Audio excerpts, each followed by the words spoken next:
অপতথ্য বা ডিসইনফরমেশনের যে ঝুঁকি, এটি যে সমাজকে যে ঝুঁকির মধ্যে ফেলে, এটি নিয়ে শুধু আমি বলছি না, এটি কিন্তু এই ওয়ার্ল্ড ইকোনমিক ফোরামে যারা পার্টিসিপেট করেছেন তাদের মেজরিটি বলেছে যে আগামী দিনে ইমিডিয়েট টার্মে স্বল্প মেয়াদে পৃথিবীকে সবচেয়ে বেশি ঝুঁকির মধ্যে ফেলছে এই অপতথ্যের বিস্তার।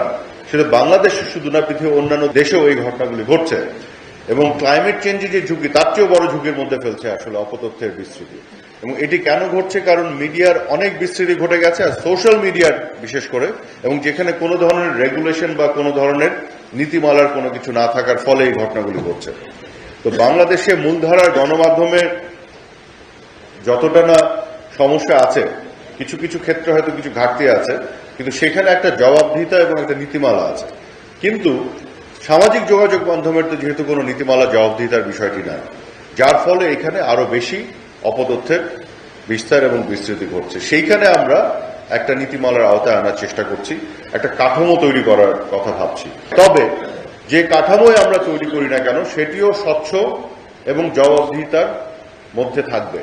কাজেই আমরা অপতথ্য রোধ করতে যে নিশ্চিত করতে চাই যে তথ্যের অবাধ প্রবাহ যেন সেটি আবার ব্যাঘাত না ঘটিয়ে ফেলে।